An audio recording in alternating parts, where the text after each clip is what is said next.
go. जय श्री राम भाइयों, welcome to my channel NCR fitness. तो गाइज मैं आज आपको बताऊंगा कि चेस्ट वर्कआउट प्रॉपर स्ट्रेंथ से कैसे लगाया जा सकता है। तो ये सब तो बाद की बात है। आपने मेरी पहली वीडियो पे काफी अच्छे लाइक्स दिए, काफी अच्छे रिस्पांस दिखाए, इसको देख के मुझे काफी अच्छा लगा। और आप मेरे को कमेंट करके बताया करो, आपके कमेंट भी पढ़े मैंने, मेरे को काफी अच्छा लगा। मगर आप मेरे को कमेंट करके बताया करो कि आपको क्या चीज चाहिए, आपको जिम में क्या प्रॉब्लम आता है, या हर चीज का जुगाड़ है। भाई इंडिया है, हर चीज का जुगाड़ मिलेगा आपको यहाँ पे। तो चलिए गाइज मैं आज आपको बताता हूँ कि प्रॉपर चेस्ट वर्कआउट कैसे लगाया जा सकता है, प्रॉपर स्टैंस, प्रॉपर एंगल और प्रॉपर बॉडी पोस्चर करके कैसे आप चेस्ट वर्कआउट कर सकते हैं। This is NCR boy. तो चलिए स्टार्ट करते हैं। तो गाइज स्टार्ट करने से पहले दो चीज हमेशा हर वर्कआउट में प्रॉपर फिक्स होती है, एक पुशअप और एक पुलअप। ये आपको हमेशा मानना है। गाइज जब मैं खुद जिम में जाता हूँ सबसे पहले तो मेरा दो कंपलसरी एक्सरसाइज है, पुशअप और पुलअप। ये तो मैं लगाता ही लगाता हूँ। उसके बाद मैं शिफ्ट होता हूँ बेंच प्रेस पे। तो आपने देखा होगा काफी लोग बेंच प्रेस ऐसे मारते हैं, या ऐसे मारते हैं, जिनकी वजह से उनका बाइसेप और शोल्डर ट्रेन हो रहा होता है, मगर उनको पता नहीं होता क्योंकि यहाँ पे ज़्यादा प्रेशर पड़ रहा होता है और यहाँ पे बहुत कम प्रेशर पड़ रहा होता है, जिसकी वजह से उनका ये वाला जो मसल है, ये वाला मसल उनका ट्रेन नहीं हो पाता।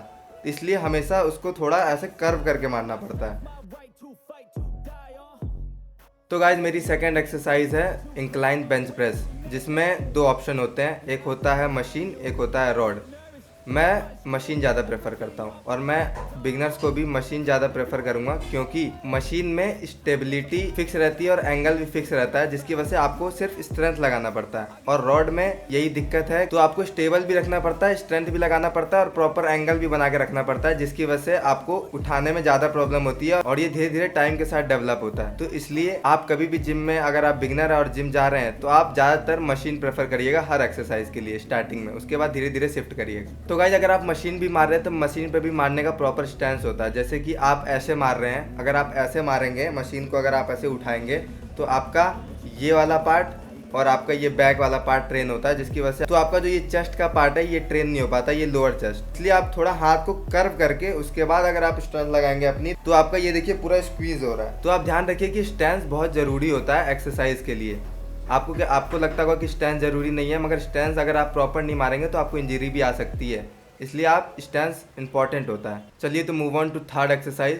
थर्ड एक्सरसाइज होती है decline bench press. Decline bench press में अगर आप ऐसे मारेंगे तो ये आपका साइड वाला चेस्ट है, ये ट्रेन होता है, आपका अपर चेस्ट ट्रेन नहीं हो पाता। इसलिए आप थोड़ा हाथ कर्व करके मारेंगे, तब आपका स्क्यूज होगा, तब ये आपका ऊपर वाला अपर पार्ट ट्रेन होगा। और इसमें भी प्रॉपर स्टैंस जरूरी है, हर एक्सरसाइज में प्रॉपर स्टैंस जरूरी होता है। चलिए move on to fourth exercise incline dumbbell press. इसमें भी तीन टाइप के डंबल प्रेस होते हैं, इंक्लाइन, डिक्लाइन और स्ट्रेट। तो मैं लगा रहा हूँ guys incline dumbbell press. Incline dumbbell press किस लिए होता है? आपके स्टेबिलिटी और स्ट्रेंथ बनाने के लिए। इंक्लाइन डंबल प्रेस, आपका incline dumbbell press stability strength को बिल्डअप करने के लिए होता है, ताकि आप कंट्रोल करना सीख पाए, रॉड हो चाहे डंबल हो। तो गाइज इसमें भी स्टैंस होता है कि आप डंबल को अगर आप ऐसे मारोगे तो आपका इनर जो चेस्ट है ये आपका डेवलप होगा।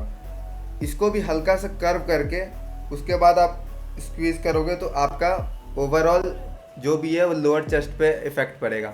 इसलिए इसको हमेशा हल्का सा स्क्वीज करके मारना पड़ता है, थोड़ा सा कर्व। ये सब चीज़ें मैं आपको क्यों बता रहा हूँ, सबसे इम्पोर्टेंट बात इसमें ये है कि अगर आप जैसे कि मान लीजिए आप चेस्ट का कोई भी वर्कआउट मार रहे हैं, तो आपको ये ध्यान रखना पड़ेगा, अगर आप कोई भी एक्सरसाइज मार रहे हैं, जैसे मान लीजिए आप अपर चेस्ट मार रहे हैं, अगर आप अपर चेस्ट मार रहे हैं और आपको यहाँ पे प्रेशर बन रहा है, तो समझ लीजिए कि आप अपर चेस्ट सही मार रहे हैं। मगर आप अपर चेस्ट मारना चाहते हैं, मगर आपका जो प्रेशर है वो लोअर चेस्ट में पड़ रहा है, तो ये गलत है। आप चाह रहे हैं कि आप अपना अपर चेस्ट ट्रेन करें, मगर गलती से लोअर चेस्ट ट्रेन हो रहा है। यही चीज़ आपको समझाने के लिए मैं बता रहा हूँ कि जो आपको फ़ायदा आएगा, जो आप जो पार्ट ट्रेन करना चाहते हैं प्रॉपर वही पार्ट ट्रेन होगा, उसके अलावा और कोई गलत पार्ट ट्रेन नहीं होगा। Let's move on to fifth exercise. तो गाइज मेरी फिफ्थ एक्सरसाइज है बटरफ्लाई। तो गाइज बटरफ्लाई में आपने देखा होगा काफ़ी लोग हाथ को फोल्ड करके मारते हैं।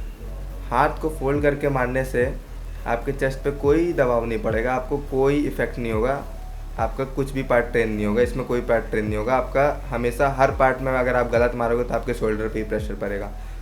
तो आपको मेन ये ध्यान रखना है कि आपका हाथ स्ट्रेट होना चाहिए, चेस्ट थोड़ी बाहर निकली रहनी चाहिए, बॉडी स्ट्रेट होना चाहिए। उसके बाद आपको पुश करना, तब आप पुश करेंगे तो आपके प्रॉपर चेस्ट पे प्रेशर पड़ेगा। और सबसे मेन होता है चेस्ट पे जब दबाव पड़ेगा तब आपका चेस्ट पंप होता है, जिसकी वजह से आपका चेस्ट उभर के दिखता है। चलिए तो गाइज अब चलते हैं हम अपनी 6th एक्सरसाइज पे। हमारी 6th एक्सरसाइज है पुल ओवर। तो गाइज पुल ओवर में भी 3 टाइप के होते हैं, इंक्लाइन, डिक्लाइन, स्ट्रेट। इसमें मैं आपको बताऊंगा इंक्लाइन। इंक्लाइन में आपने देखा होगा काफ़ी लोग ऐसे मारते हैं, ऐसे स्ट्रेट करके, अपने हाथ को पूरा टच नहीं करते, चेस्ट को पूरा स्क्वीज नहीं करते हैं, जिसकी वजह से ये पार्ट आपका बहुत कम प्रेशर पड़ता है, जिसकी वजह से ट्रेन नहीं होता है। इसलिए आपको हाथ को पूरा स्ट्रेट रखना है, पीछे लेके जाना है, हाथ फोल्ड, उसके बाद आगे लेके आना है, पूरा हाथ स्ट्रेट और आगे टच होना चाहिए, जिसकी वजह से आपका चेस्ट पूरा स्क्वीज होगा। तो गाइज आज की मेरी आखिरी exercise dumbbell pull over. Dumbbell pull over guys main होता है लोअर चेस्ट के लिए, और अपने बॉडी पार्ट में जो हमारा चेस्ट वर्कआउट होता है उसमें सबसे मेन होता है लोअर पार्ट ट्रेन करना, सबसे मुश्किल होता है। तो गाइज ये तो आप हमेशा मारा करो। तो गाइज इसमें भी स्टैंस होता है, काफ़ी लोग ऐसे हाथ फैला के मारते हैं। अगर आप हाथ फैला के मारोगे तो इसमें आपके बैक पे इफेक्ट पड़ेगा, चेस्ट पे बिल्कुल भी असर ही नहीं होगा।